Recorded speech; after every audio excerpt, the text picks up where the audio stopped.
My name is Marjana Rohani. Today is Thursday, June 10th, 2021. I'm very, very honored to be here at the International Television Iran Aryai that is supported by Iranians all over the world. And it's a show of togetherness in this chaotic world that everybody wants to divide us with race, sex, religion, all the good things that we fought for so many years to have freedom for, freedom of expression, freedom of religion, freedom of speech. All of it seems to be under attack. And despite of it, this television, I think, in my opinion, is a symbol of unity among Iranians who many indicated as a Persian rug, like a Persian rug with many flowers that are woven together, and in similarities with the other nations of the world. We are all fighting for freedom, for humanity. And I really bow to all the scientists, all the physicians, all the politicians who, despite many pressures, have not bowed to tyranny and have been able to speak against this monopoly of big tech that has really censored many voices. And not that those censored voices are necessarily correct or right, but through speech and through freedom of speech, we've been able to exchange ideas and get rid of bad ideas, move forward, and create new technology, create new friendships, create a better world, hopefully. And now we are at standstill because despite all of that, it seems like a few people got so wealthy, and the wealth distribution, it's so out of balance that they have taken advantage of their position and situation, and they're trying to create a place where they will rule the world. Remind me of the song from the 80s, Everybody Wants to Rule the World. I don't think everybody wants to rule the world. I think you have to have certain a persona or some sort of a God complex to want to rule anything. I think it's everybody wants to be consulted or to be aware of what's happening around them. And that's a healthy way of living, not just to kind of be aware of what you like for you, but also in your neighborhood, in your surrounding, and that everybody's safe, everybody has access to clean water, has access to all the good things like electricity, and which we see that even electricity nowadays, with all the amazing resources that we have, all of a sudden it gets cut off, and this is the beginning of a dead, heated summer, in the heart of the summer, and people are facing a lot of trouble, and a whole bunch of NGOs, a whole bunch of individuals, a whole bunch of people who are, who seem to be spearheading money grab or power grab or earth grab.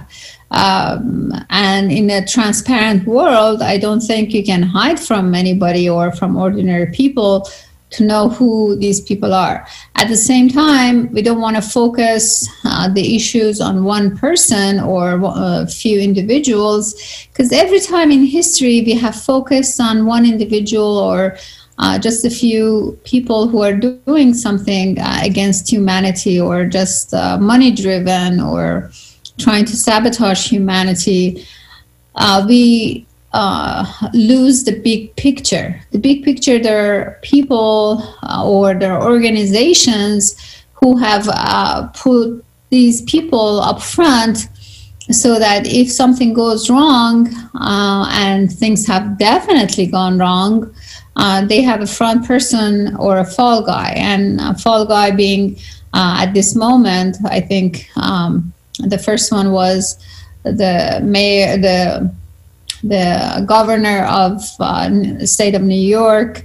And not that he's fault free. I think, he was suckered into a situation where they played with his God complex or narcissism, and he did just unbelievable, tyrannical misuse of power, including, nobody should be saying goodbye to their loved ones on an iPad, and it was a devastation in that state and in the people who were involved in all of that. But also Dr. Fauci now, with all the thousands of emails that's been exposed, and he seems to be at some point most likely be called upon again on the Senate floor, and most likely lose his job. The guy is 80 plus. He should have retired a long time ago. And we have to look at the pattern of what he has worked, who he has worked, the network he's worked with.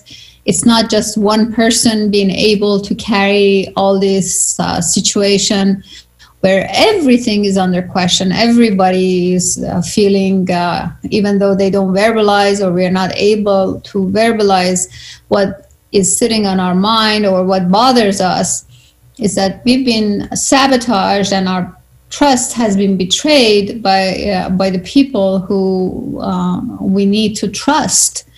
We have to trust. We have trusted them with our system, with our money, to make it to good use for humanity, not to feel like they are using our tax dollars to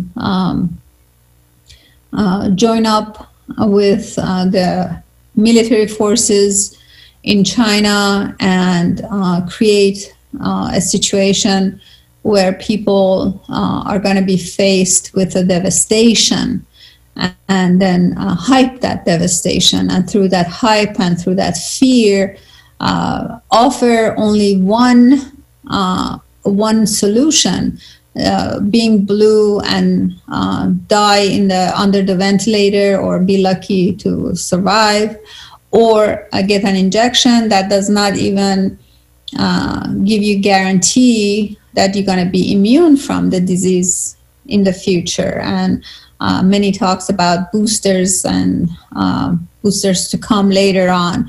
Rather, all the corporations, as a matter of fact, seem to be saying they diminish the contraction of the symptoms from the virus.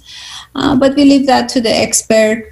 But, as a psychiatrist, I have to tell you, when something big like this happens, the community moves a great deal and feels quite angry. At first, they feel in denial. It's like Elizabeth Kubler-Ross again, stages of grief. First, you're in denial. How could this happen? And then there is a stage of bargaining where you feel like, okay, what can I do to correct this? And then you remember there is nothing you can do to correct this because you didn't do anything. And then there's depression, and then there is this feeling of anger and frustration. And we already have an angry situation where people, everything is racism 24/7. And, from the Black community to the white community, which I want to remind everyone, actually, one of my professors said, if you're Black, you're sick. If you're white, you're sick. Because there is no way you can have a white, be white. That's a state of disease or anemia. And minimizing a human being to color, and then making us so primitive to judge each other based on color. It's an insult to our intelligence, especially in this day and of age. Yes, we don't know, maybe most of us, how to program or how to repair iPhone, or if our computer falls, we don't know how to fix it up. We have to take it to a specialty shop. Yes, we don't know the computer language, but we know enough about humanity. And that's today where we feel as a collective in humanity, we feel that humanity is under attack, especially every day, all these things that were kind of categorized by mainstream media, which carries the whole guilt, which should carry the whole burden of this misinformation and disinformation, by censoring people's ideas or people's concerns, by minimizing what they were saying or their concerns about, well, maybe there are people who do not want to receive an experimental injection. Maybe there are people who don't want to expose their medical condition based on HIPAA, many laws that are established in the United States, at least, and even after the World War II, you're not supposed to, without knowing, giving anything to any human being, not knowing, and just speeding it up to giving it to, to children. Here's the ice cream, here's the lotto ticket, and all these strange things we haven't seen before. And so that's quite destabilizing for a civil society. And I want to say I'm really proud of humanity all around the world, because they became, Israel is always proud of the Iron Dome that they have built so to protect themselves. But I think, us humans from every nation all over the globe were able to hold our hands together and form that Iron Dome and protect humanity, and the truth will come out. This program that basically initially was developed for the constitutional movement is really has become, I want to say, the flower in the middle of the table, because I think many nations who have a constitution have been reminded to use their constitution and to use their human rights that's indicated in their constitution to stand up, and they don't have to give up their religious freedom or freedom of speech just because Simon says so. And we saw what happened in France. We saw what happened in England. We see what's happening in Australia. But people are talking. You cannot, you can get deplatformed. You can get stopped by YouTube or many other high techs that have formed this. Platform to they were supposed to be a public square and allow people of different opinion, but now they have a narration and they want to stand up by one narration, and human beings by nature they are going to rebel against that. And the more you kind of stop the flow of thought or flow of speech in one direction, the more people are going to be curious, and the more people are going to ask questions, and the more truth is going to come out. And that's the beauty about the growth in humanity. During the past few days, I think if you look at the social media, you see how at least the constitutional movement for Iran that was quite dismissed and basically overruled by the powers to be in 1978 and 79 with huge sabotage of our system, of Iranian system. and displacing the most legal system in Middle East, and replacing it by an unknown Kalergi person who came in and created the first political Islam in Middle East that was subsequently exported to other countries. Then we see how Iranians are quite aware. They know what they have. They know what they need to resort to their own legal system, and they have it close in their hand. They don't have to turn into Afghanistan or have other nations or other military forces or other international community come in to try to establish a free election for them. Iranians do have a constitution that was established in 1906, and they were able to accomplish their referendum of 1963 that was exemplary in the world. And not talking about climate change, which is a very interesting story by itself, because in 2015, 192 countries got together and they came up with this Paris Climate Accord. And what is this Paris Climate Accord? It's just a bunch of people who are not democratically elected and maybe trying to economize, make money off of the change in the infrastructure, basically, in the world. They came up with this Paris Climate Accord to basically reduce the temperature of the world by 1.5 degrees Celsius.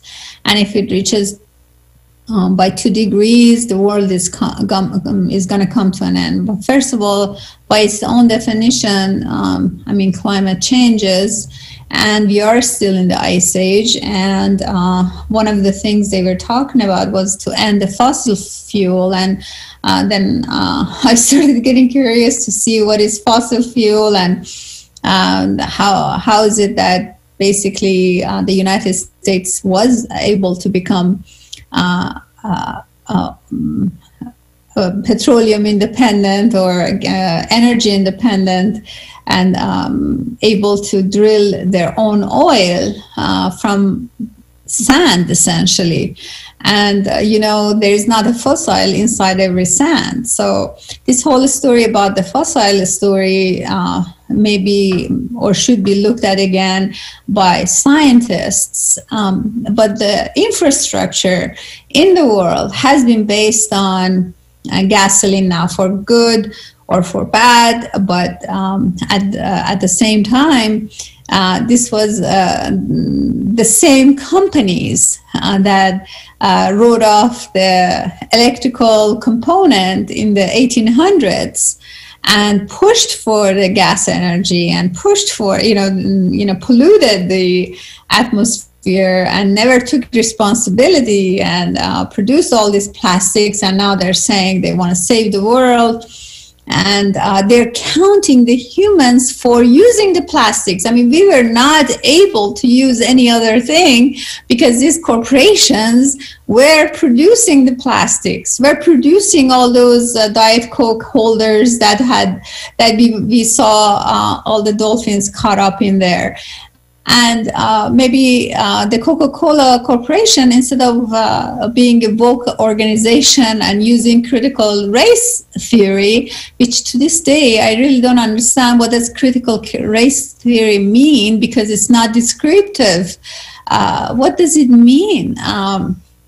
And basically, apparently they're teaching it, and they're in their sub-organizations and in their Zoom meetings that white is bad and we need to be apologetic, and anybody who is white is a criminal. And one of the advantages, I want to repeat again, one of the advantages of modern, I want to say, wisdom and legal system is that we don't punish somebody because they're of a certain age or certain origin or certain race or certain sexual orientation or religion. And for these corporations, first of all, to be guilty of polluting the whole planet and then finding human beings as us, human being the enemy of the planet, that we used it instead of that same corporation putting aside a bunch of money to clean up the earth or to pay the rainforest countries such as Brazil, such as Venezuela even, or Africa, not to burn or sell their rainforest to keep our atmosphere clean. And instead they're blaming human beings, and they want to reduce everything to essentially to zero carbon. And any scientist can tell us basically any organic being is made of carbon, hydrogen, and oxygen. And if you are stating that your goal is to be carbon zero, that means you don't have an organic being on this planet. That means only hydrogen and oxygen will remain on this planet. And that is another question that I want to ask these very concerned corporations who are, after 100-some years of really making a huge amounts of money, all of a sudden being concerned, but their concern involves eliminating the human being. And if they were really concerned about climate change, as they claim, they would hold China, the only country basically appears to be eliminated from this Paris Climate Accord is China, that doesn't need to do anything. And we know we cannot, they're highly polluted, and they deep sea trawl the deep sea ocean. And deep sea trawling is really a criminal act.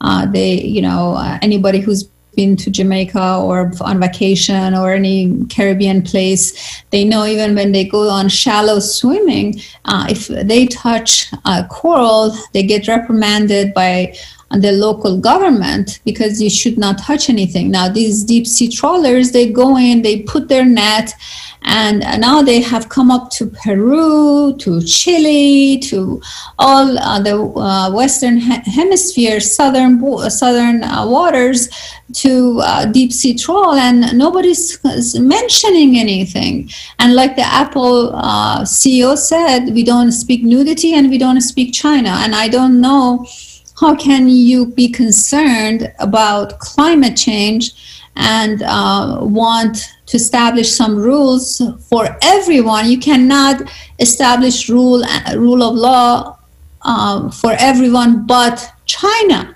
And it seems like, a lot of people were mentioning that instead of China becoming like the rest of us, like the rest of humanity, the kind of cleaning up or,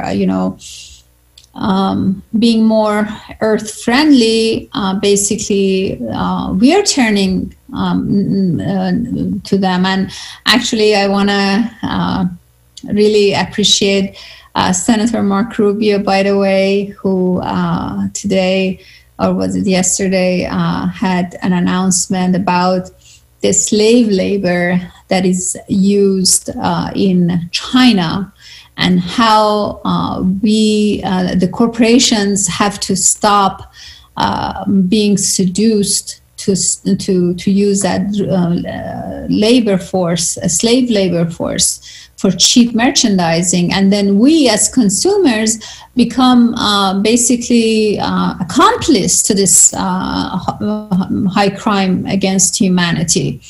And I want to thank Senator Marco Rubio also yesterday.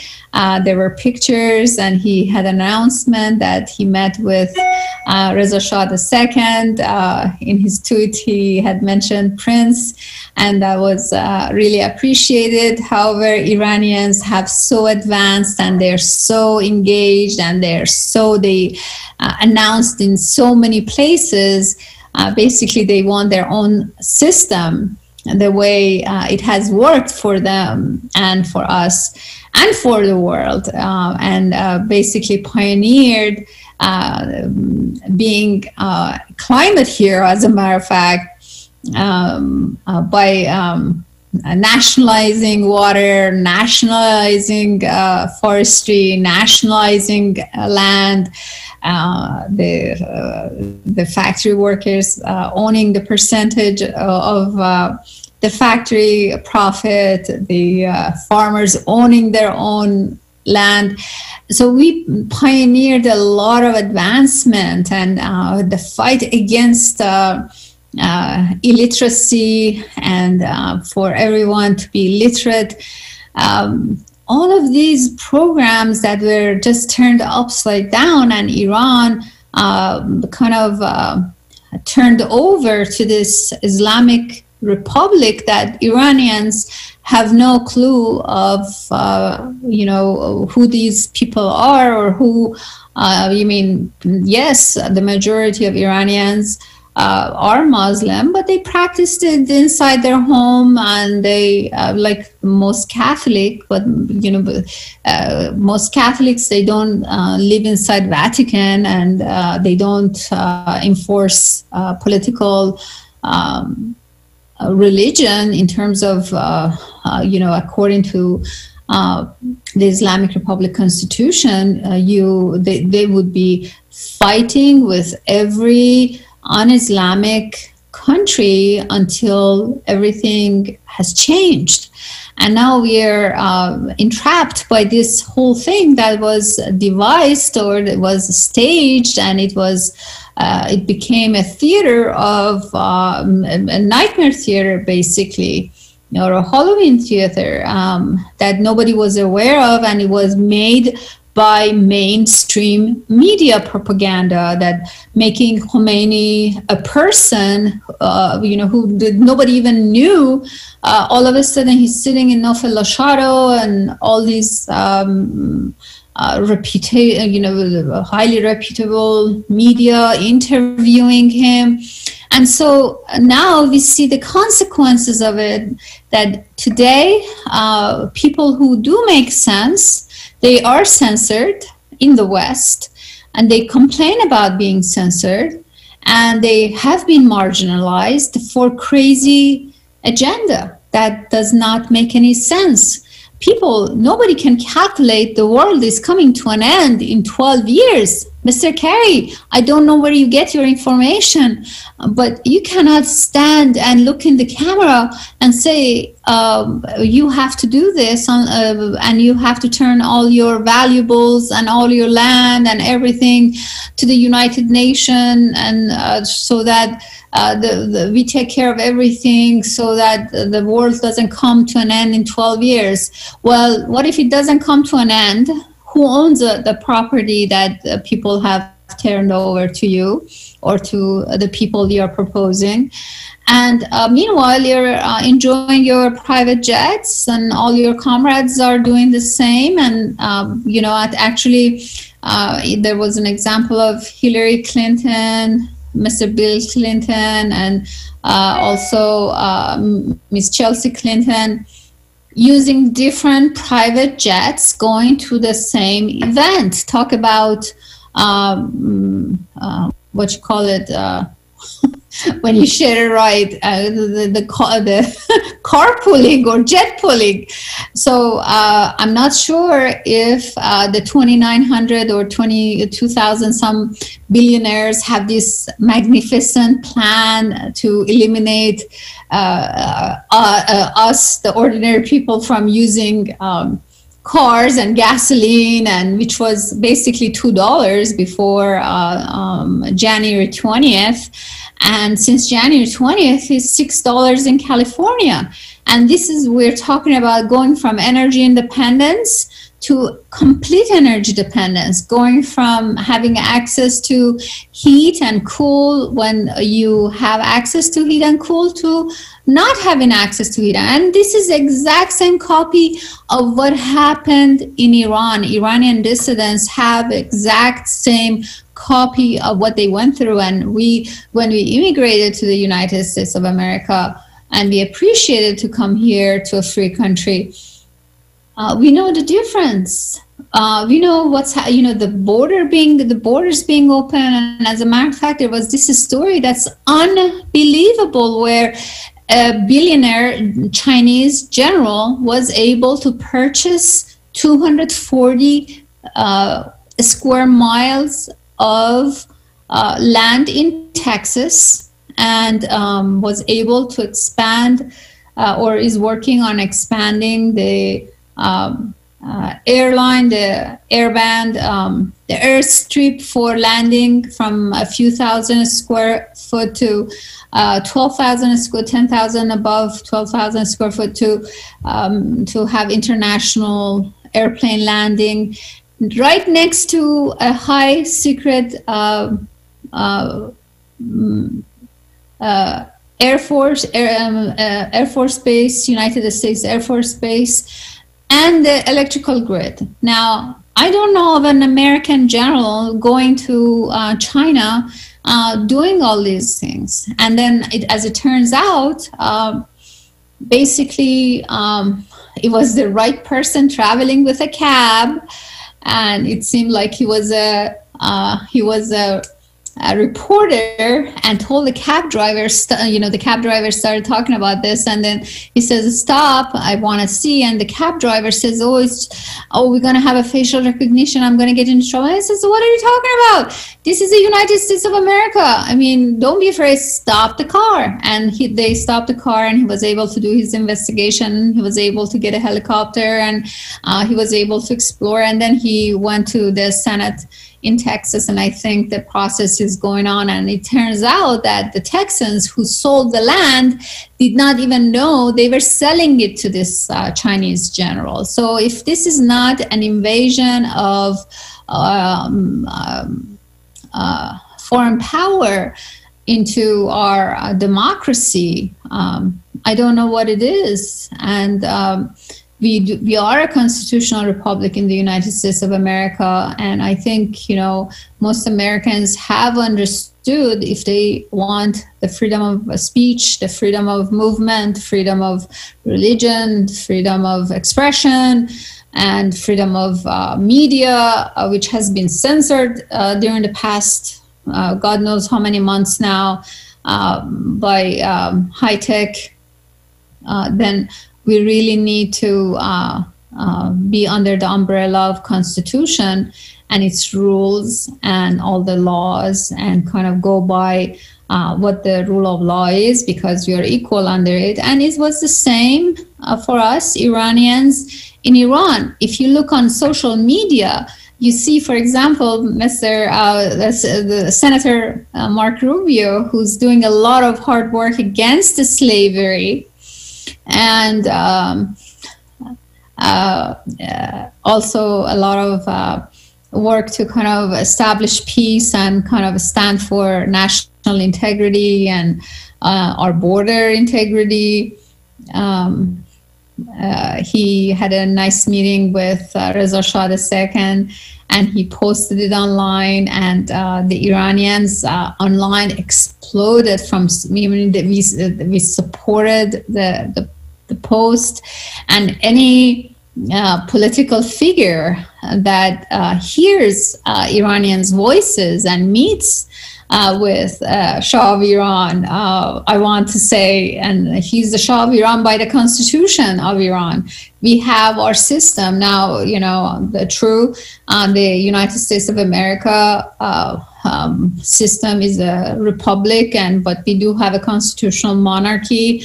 and we prospered under it for 57 years, and we got along with every nation. There was no terrorism basically exported. As a matter of fact, we were the sign of a stability. Any conflict would be consulted with Iran, and Iran would stabilize the situation. And when I was a child, actually, there were two terrorists. One was, I want to say, Carlos, and one was Samira. And one of them was from like now it's just like anybody who has their face covered with a black mask, which now is in fashion now since Corona has taken over.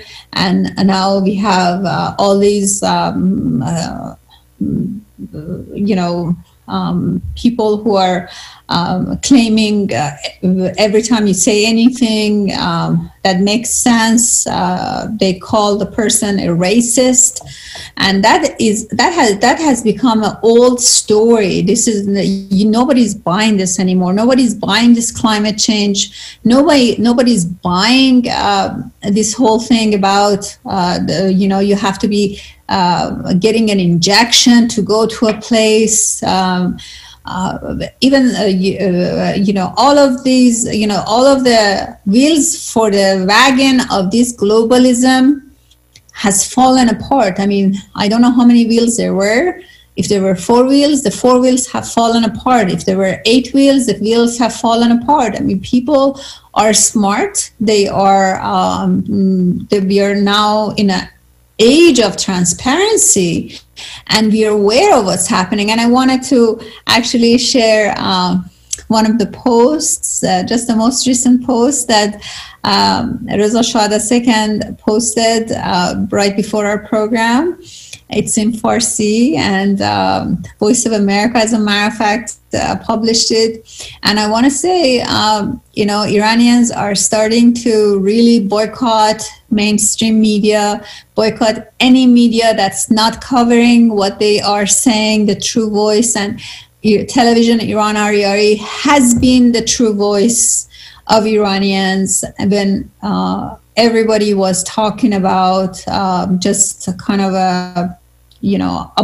opposing what the Iranians are saying from inside Iran, and manipulating the Western think tanks who are trying to come up with a solution.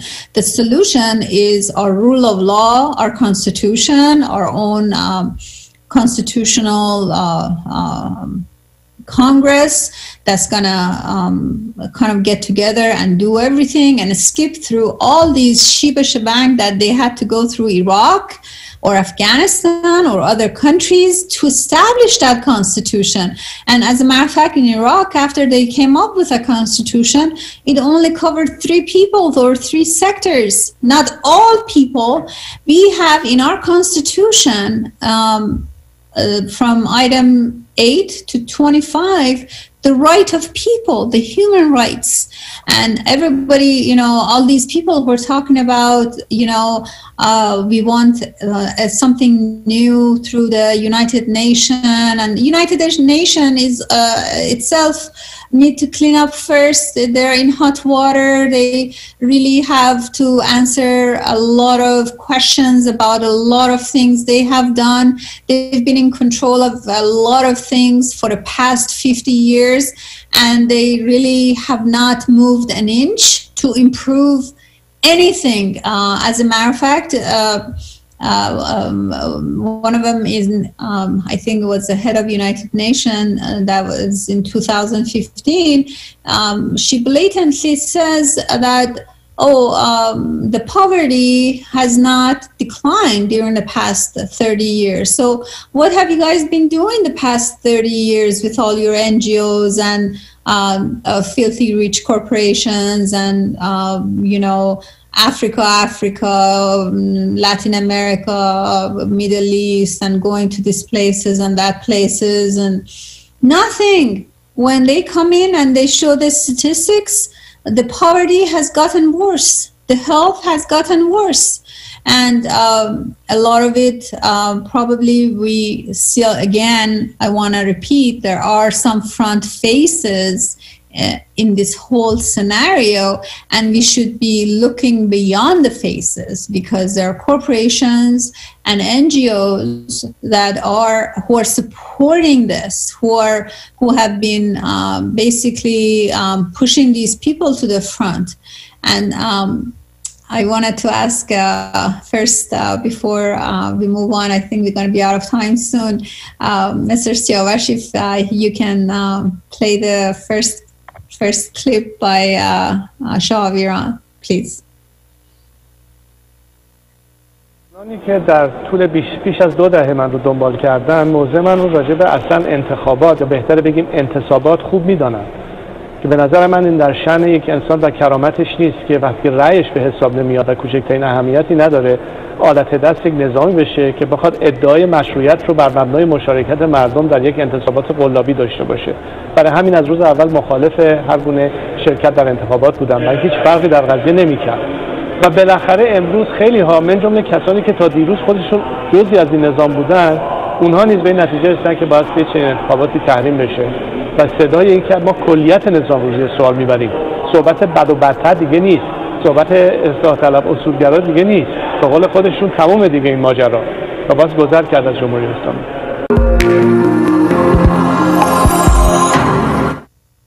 Thank you so much. And we heard Reza Shah II in the hallways of Congress. He's talking about not voting in a system that's a non-voting system, basically. And he's been saying the same thing for the past 40-some years. And Iranians are quite aware the support for Shah of Iran, Reza Shah II, is enormous. And you can see that online, the Constitution. We have our own Constitution. We don't have to go through some bloody transition of power. Everything can be done in a very civil fashion, I want to say, because it's our rule of law. It's just restoring our rule of law. And the fact that, we have fake news, fake opposition and all that, and other, like some groups who come in and they want to take ownership of this and that and other. But Iranians are so focused and so aware of what they want. And they have given a lot of blood, sweat, and money sacrifice during the past 42 some years, in not just in Iran, outside Iran, and they are standing up for their freedom. Now, the French government just announced that the Iranians are not allowed to have demonstration outside a place where they're going to be meeting with the Islamic Republic agents. We all know that Iranians rocked on the Grand Hotel outside in Vienna, where they held the line sword, a true flag of Iran, the three-colored flag of Iran that you see behind my back here. And and now the French government is not even allowing, the police is not giving permission for the Iranians to stand up to demonstrate. I mean, what is the reason? I mean, the French government supported Khomeini, who and made a saint out of him, and then you end up in Nice with an Islamic radical person who slaughtered so many French people in Nice. And what is going on here? And you need to respond not just to Iranians, not just to your own citizens who pay taxes in France, but to humanity and to history. And history is a harsh judge, Mr. Macron. And when you're running so fast towards a small crowd who is a smaller crowd than your bodyguards, you should not be expecting a French kiss. And with that, I want to remind everyone tomorrow at 12 noon. We're going to have our constitutional movement in Farsi with Dr. Saeed Hamzavi. And the focus is our constitutional movement. And then on Sunday at 5 p.m. Eastern Standard Time, we have our program. And that's our focused on mental health and physical health in regards of all the chaos that we've been through the past so many months. I want to say I had to write a check a few weeks ago, and I dated it 2019, and I got mad because I had to void the check. And then I realized, as a psychiatrist, why did I write 2019? And I realized it's because I have lost a year or some of my life during this pandemic. And that's a loss we all have to deal with. It's the grief and all the pain and suffering and the dear friends that we've lost during the past year and a half, not receiving treatment. But all those people who, as experts, as scientists, caused this, they will have to sit down in a Nuremberg court style and respond to humanity. With that thought, I love you. Thank you for listening to me. And until tomorrow.